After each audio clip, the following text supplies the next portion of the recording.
Shift Chats, a conversation with Serena Galloway of Galloway Insurance Agency. Is this mic on? Is this thing recording? Welcome to Shift Chats. I am here with a friend of mine, Miss Serena.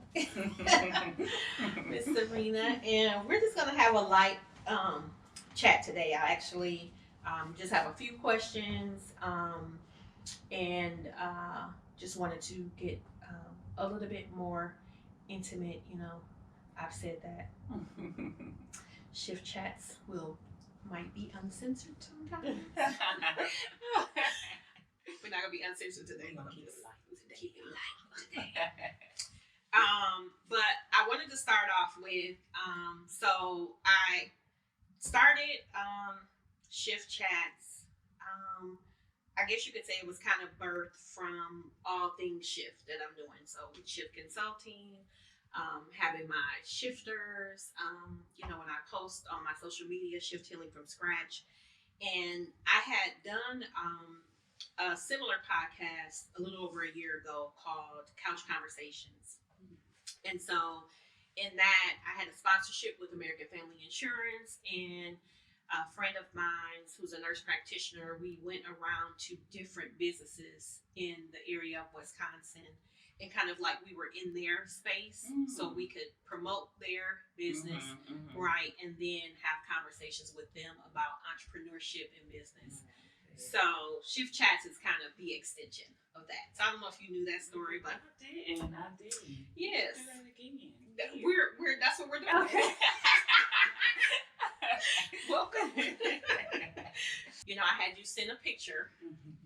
Oh boy. I might not be ready. So you sent a picture of little you and teen you. Yeah. So I want to ask you if you could say something to, I'll let you choose, little you or teenage Serena. I probably would do teenage Serena, because my memory only goes back so far. So yeah, I don't even know if I remember little me. Okay. So I would definitely say teenage me. Okay. So tell me a couple things you would say to teenage Serena. You're beautiful. Nobody ever told me that growing up. So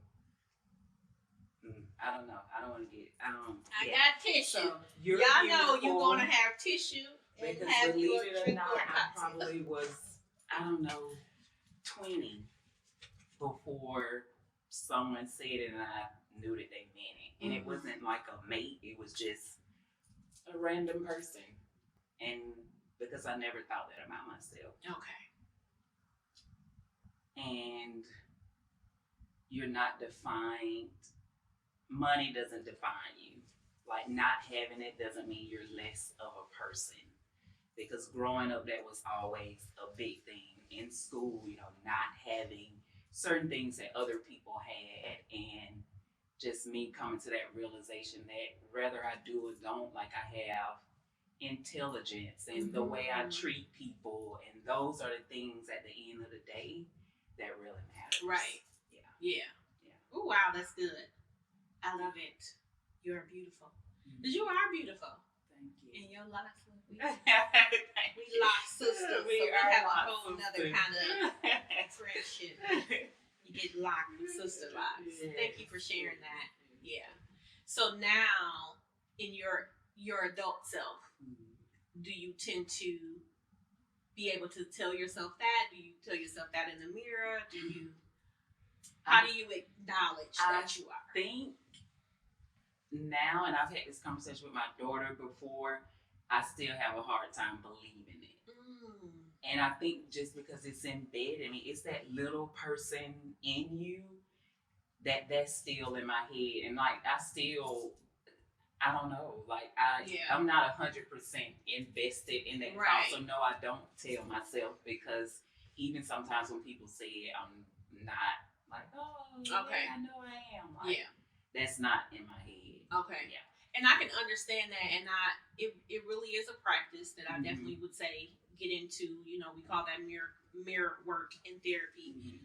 Is to talk to yourself. Yeah. And I think about my daughter who's 29 now, and she's brown skin, as people would say, or cocoa or whatever. And so early on, you know, we talk about colorism and these things. I started with her very early, like, you are beautiful. Yeah. You know, like, speaking those things into her. Not you can't tell her, and she is absolutely gorgeous, but she knows. She knows it. That and it's been in, you know, it's embedded in her. Right. You made sure she knew that. Yeah, and that's why I'm sharing that story from what you're saying, because I know had I not done that, she probably would have had some struggles, because this is the world that we live in, unfortunately, where people look at color and they think, oh, well, you know, light-skinned is cute. Yeah. Or, you know, and I had those challenges being light-skinned, because people would assume, she thinks she knows, right? And we all have stuff, right. You know what I'm saying?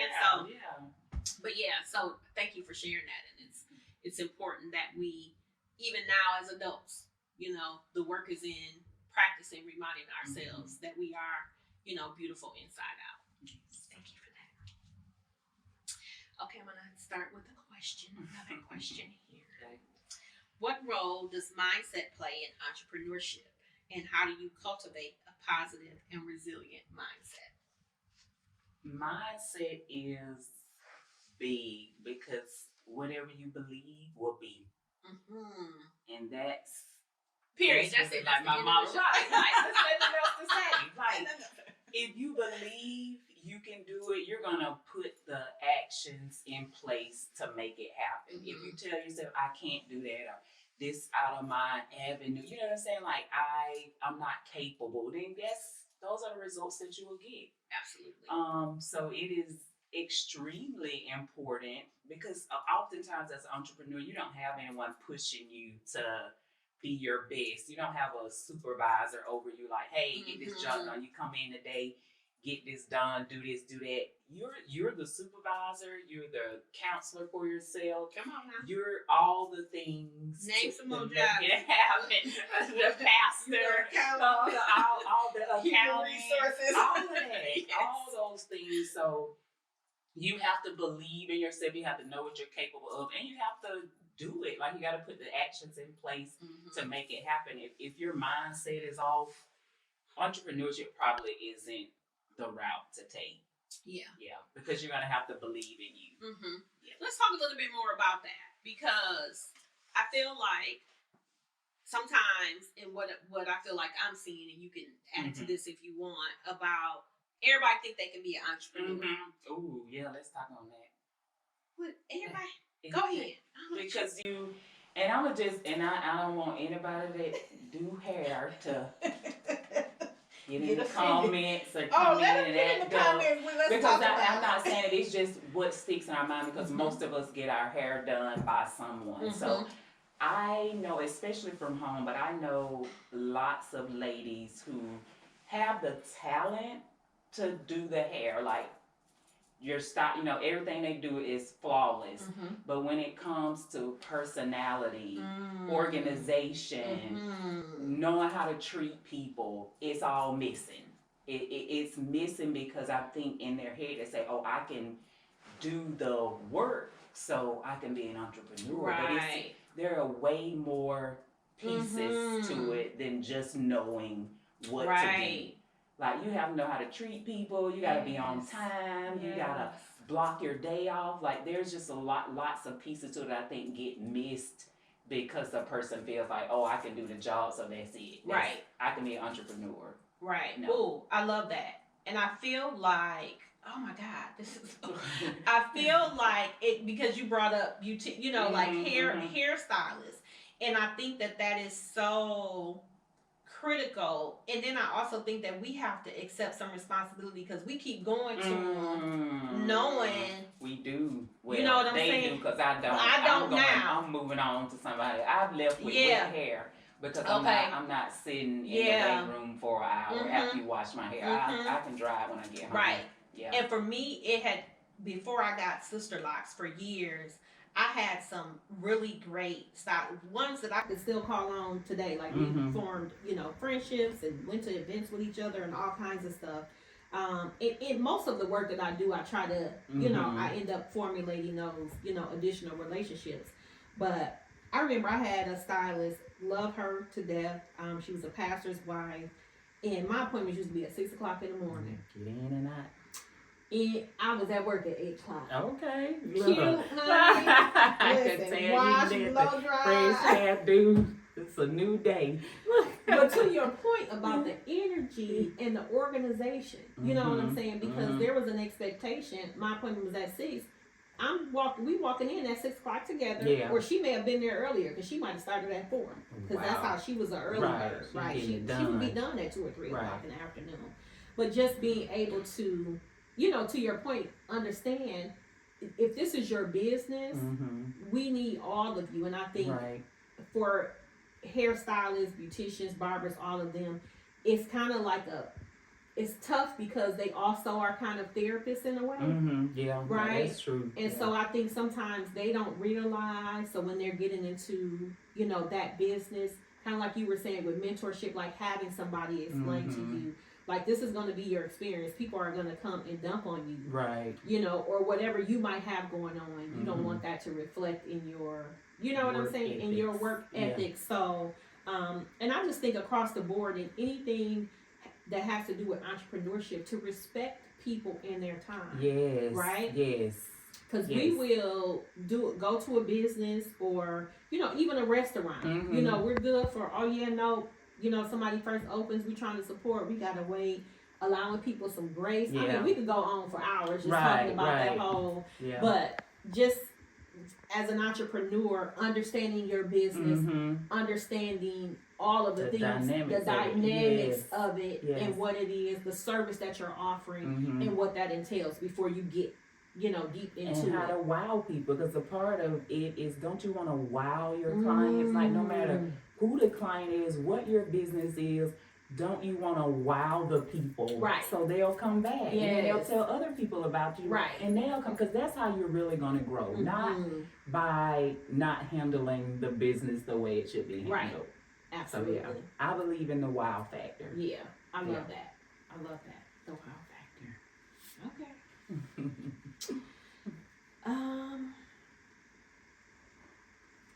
Oh, this is a good one.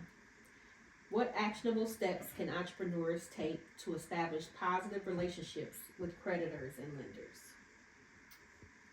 lenders? Well, from the entrepreneur side, you definitely gotta show them, you gotta have a business plan. So that's the first action item, because you can't, most times if you're going to a lender or creditor asking for money, you have to have your ducks in a row, because you can't just go and say, I got this great idea.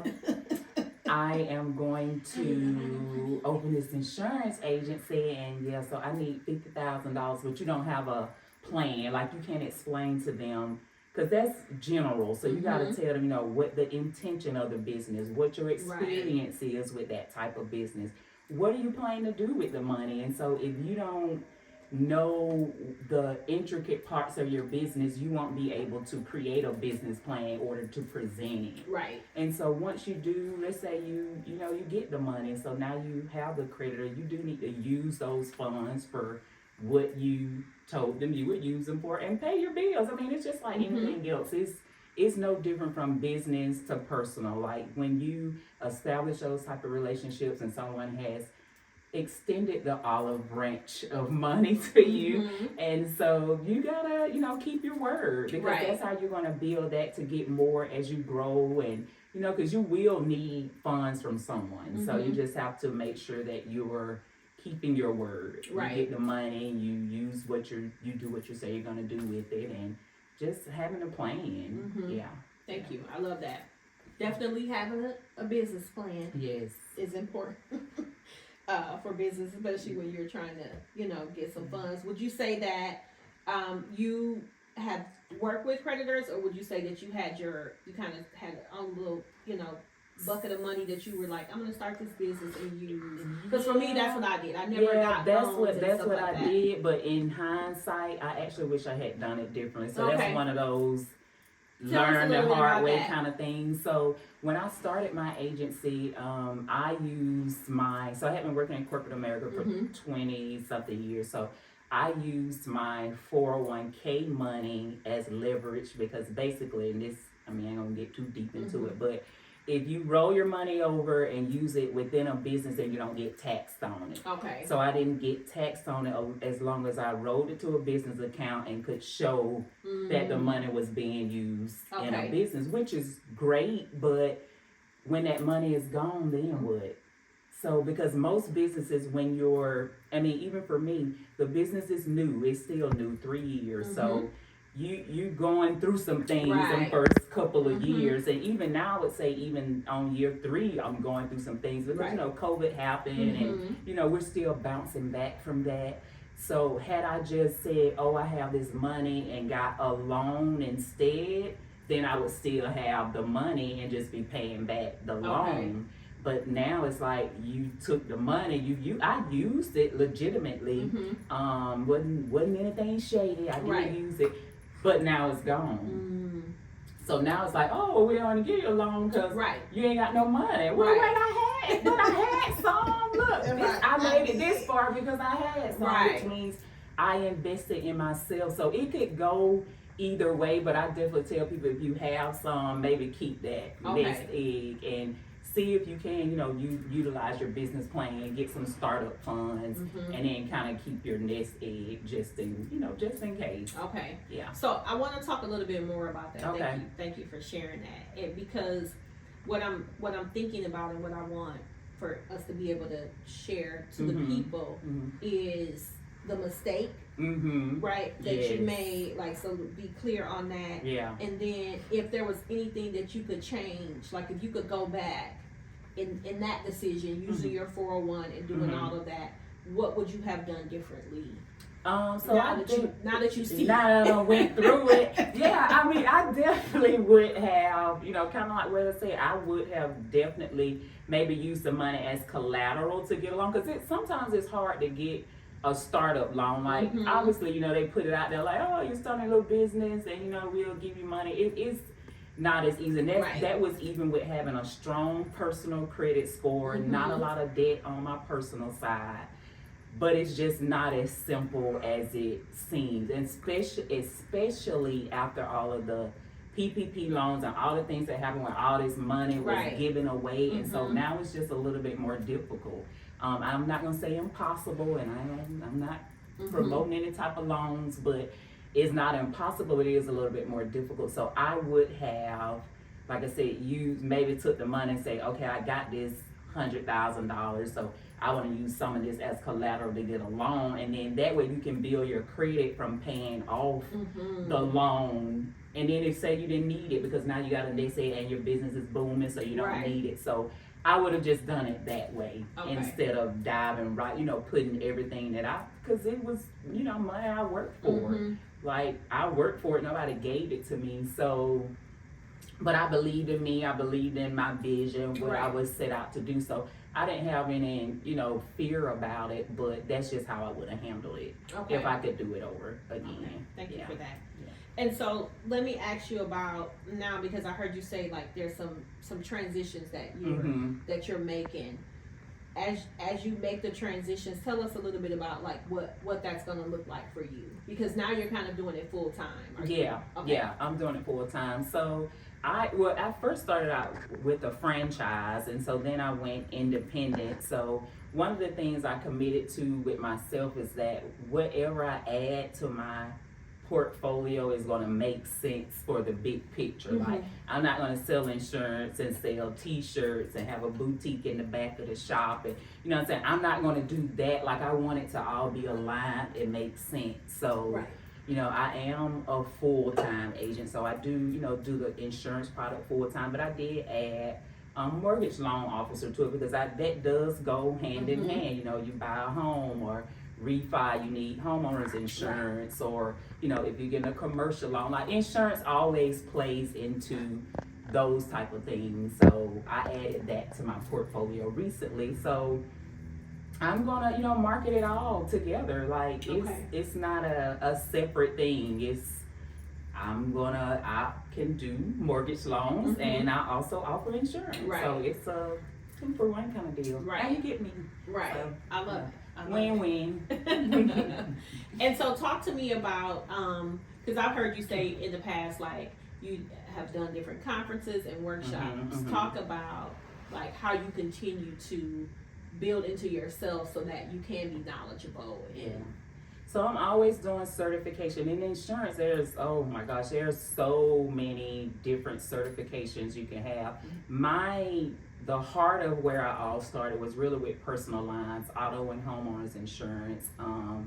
But things are a little bit rocky. We're in a coastal area, so it's a little bit harder right now for carriers to bring on new agents. And so I got my commercial lines certification because at the end of the day, people will have businesses. So that gave me another avenue to market my products because it's like, okay, now I'm certified to offer commercial insurance products. So I did that, but typically, so I do the certifications, I do networking events. I usually try to line myself up with other entrepreneurs, obviously, and then like real estate agents. Even before I got the mortgage loan certification, I was lining myself up with real estate agents because they're selling personal, they're selling commercial. You know, they have all the clients, and so that's like has always been a good place for me to put my energy and time.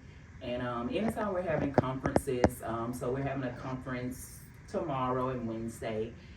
For insurance, just all the agents that are a part of my platform from all over, not just in Texas. Like we're meeting and having a conference starting tomorrow. So just different things like that, just to stay in the know what's happening with the insurance companies, like when things gonna open back up. So, and then networking with like-minded people. Right.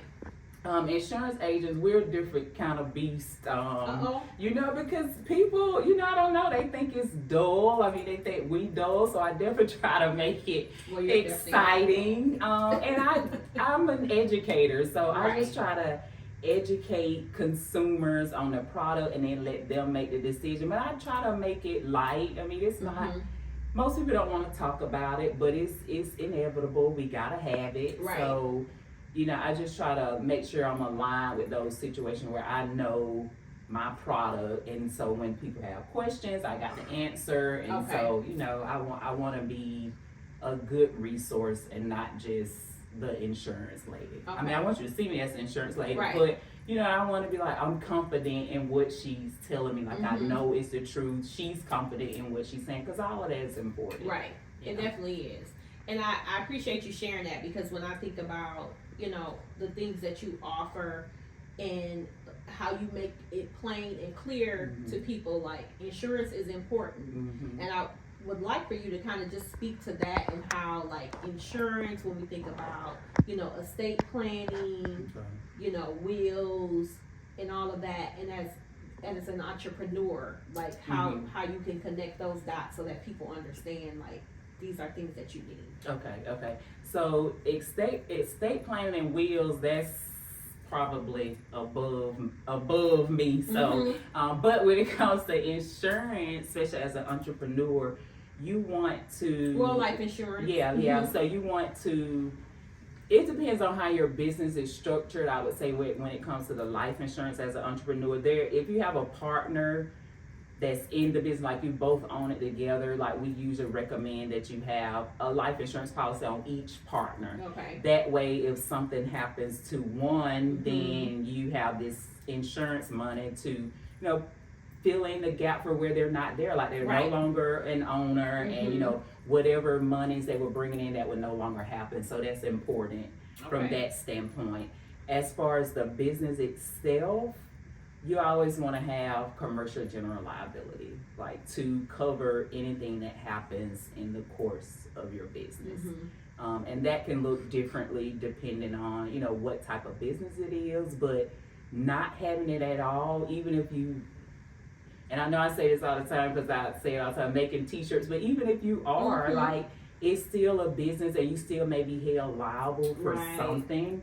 There's something we call products completed. So if your product wasn't completed or you completed it but you spelled the name wrong, and now these people wasted all this money, like it's different reasons you may need it. But if you're running a legitimate business, then you absolutely must have insurance. Like there's no way around it, and it's really not as expensive as most people think it is, but you won't know unless you reach out and talk to someone that really knows what you need, and don't try to go online and purchase it, especially if you're new to being an entrepreneur. But even if you're not new to being an entrepreneur, you should talk to somebody and explain to them what the ins and outs of your business is, and then get the agent to let you know what works for your business. Okay. Because that's not going to be the same for everybody. Right. Yeah. And would you say that it's okay to like reach out to somebody like you or in their area, an insurance agent, that's just a consultation? Yeah, absolutely. Ask some questions. Yes. What are some typical questions that people should ask when you're going to an agent, the first thing you should be clear on is what you need it for. Now, from the entrepreneur standpoint, the biggest thing we want to know is what the business is. What's your product? Yeah, what you're doing. Okay. And we'll ask those questions like, okay, what's the intention of your business? And because we want to know, like, what does one day look like for you? So, because that kind of gives us an idea. Because sometimes people come in, they talk generally about the business. So I will usually ask, well, what do you do? What's a typical day like for you? And by the time they explain that to me, I know what, what they need. But we need to know what type of entity you have, how that's structured. But if you're going in to talk to an agent, you definitely want to ask, what coverage protects you against someone who may sue you for anything, like whatever that may be, a written contract, a product, if you're a contractor, you're going to people's home, you want to just make sure you know what protection you have for you in case something happens. Okay. But typically, really, for me, usually a client doesn't have to ask many questions because I know what they need based on what they tell me their business is. Okay. Yeah, sometimes people don't think about things like cyber liability, but we're all on computers these days. We do a lot of our work on computers. We're traveling with the computers. There's always this chance that if you have a customer's information, that could be compromised. So even something simple like that, even if you just have a basic business, that's one of those things you should ask, like, do I have any type of protection if something like that happens to my database that I have of my clients? Okay. Yeah. Thank you. That's very helpful. Any final thoughts, last thoughts to entrepreneurs,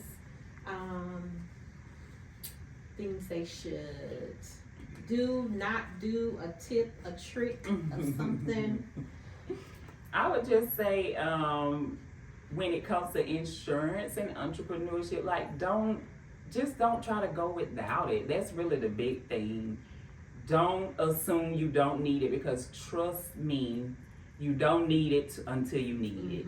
And then when you need it and you don't have it, it's too late. Right. And I hate those situations when someone comes in and something has happened, and they didn't have any coverage at all, and it's like, I can't help you with that, but I can help you going forward. Right. But don't wait until that point. Just when you're setting your business up, and I know how it is, money can be tight, but the place to take the cut isn't on the insurance. Like, don't take the cut. Right. Get the insurance to protect yourself, protect your personal assets, so if something happens within your business, you don't lose the other part of your life, which is your personal assets. Thank you for that. And I feel like it is one of those things where, kind of like you're saying, we have car insurance, we have homeowners insurance, we got all these different insurances that we probably never never use. Right? But it's better to be covered than to not be covered, is what I hear you say. Absolutely. Like, it absolutely makes sense to have the insurance,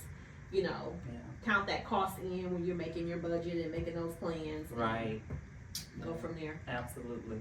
Well, thank you, Serena Galloway, S. Galloway Agency, Thank you for coming having to me. Chit Chat. Thank you for having me.